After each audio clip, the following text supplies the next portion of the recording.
كتاب فوز مع الرشاد بطبه ذا يشفى القلوب.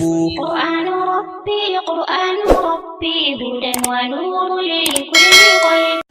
أعوذ بالله من الشيطان الرجيم.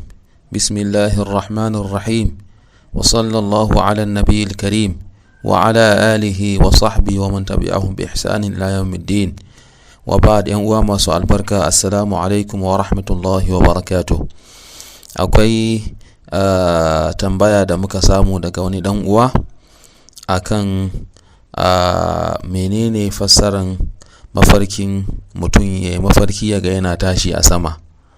To ganin mahimmancin mafarkin da kuma yawan mutane suna yin irin wannan mafarkan, sai muka ga bari mu yi shi a bidiyo mu daura shi ma al'umma, kowa ma ya ji ya kuma amfana.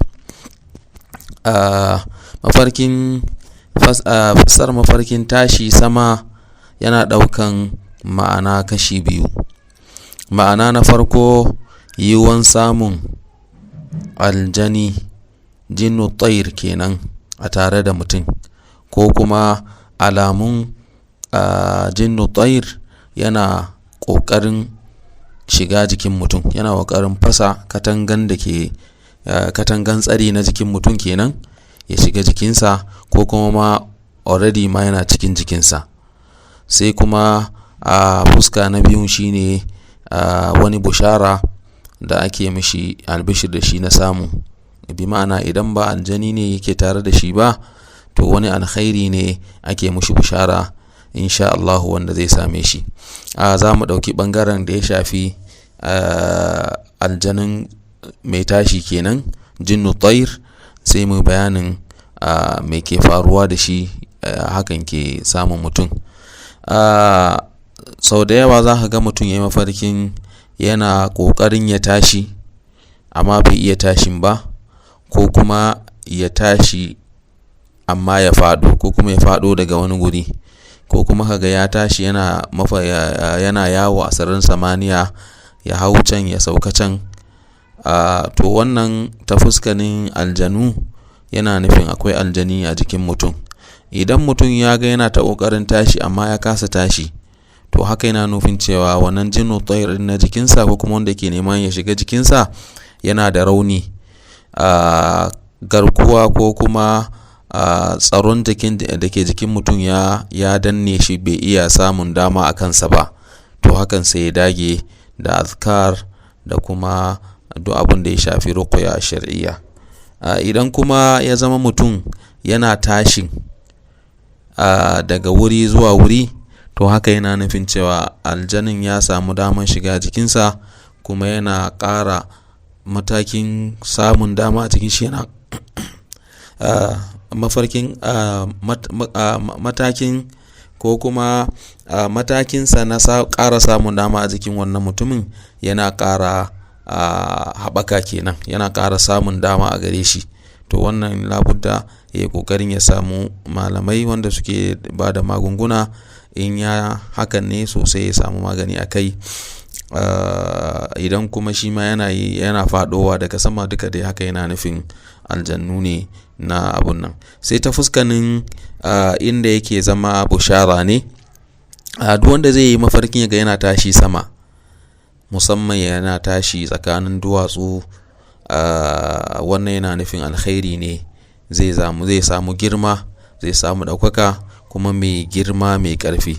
Saboda ana fassara dutse da wani abu mai ƙarfi, to ya zama kana saman duwatsu, hakan yana nufin wani alkhairi ne da za ka samu na ɗaukaka ko shugabanci, kuma zai zama mai ƙarfi.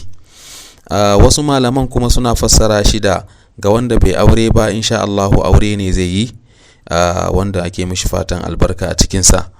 Hakanan kuma ga wanda yake cikin wani damuwa ko kunci, to shi ma bushara ne a gare shi na yayewan wannan bakin cikin ko kuma wannan damuwan. Ga kuma wanda yake fuskantan kalubale na abokan gaba ko na mahassada, shi ma wannan Allah ya ɗaukaka shi a kansu, bi ma'ana cin galaba ne akan wa'innan mahassadan da abokan gaban. Ko kuma ko kuma ya zama ga mai neman ƙarin girma ko samun wani matsayi, to shi ma hakan bushara ne a gare shi na cewa Allah zai ɗaukaka shi. Ma'ana dai wannan idan ya shafi mafarki ne ta fuskanin da ba aljannu ba, to bushara ne na ɗaukaka. Idan kuma ya zama ya shafi ta fuskanin aljannu, to zai zama jinnu tsair ne yake wahalar da mutum, sai mutum ya samu dama ya samu inda zai samu magani, ya kuma rinka kusantar masallaci da azkar, insha Allah wannan zai gushe. Musamman idan hakan ta faru, ya ga cewa da yana iya tashin daga baya kuma ya kokarin tashi ya kasa, to hakan yana nuna cewa raunin wannan aljanin ya fara bayyana, to ya ci gaba da abin da yake na ruqya da magunguna. Idan kuma ba haka ba, sai ya zama bushara ne na alkhairi da daukaka da girma wanda Allah zai girma mutum da shi, sai ya kaddara mushi mafarki yana tashi sama. Ina ganin insha Allah wannan zai zama amsa ga dan uwan da ya tambaya, wanda kuma ba suka yi mafarkin su ma ya zama musu ba sai sun yi tambaya ba ga ma'anan shi. Idan akwai ƙarin bayani ma akan shi za mu ƙara, don wannan da mun yi shi a matsayin amsa ce ta tambayan da dan uwa yayi. Insha Allah za mu ƙara bincike mai girma, mu zo mu faɗa da duk wani mafarki da ya shafi aljannu ta fuskanin tashi, da kuma duk wani mafarki da ya shafi bushara daga Allah ta fuskanin shi ma dai tashi a saman. Fa naktafi bi hadha wa naqul alhamdulillah wa subhanaka allahumma wa bihamdik, ashhadu an la ilaha illa ant, astaghfiruka wa atubu ilaik. Wassalamu alaikum wa rahmatullahi wa barakatuh.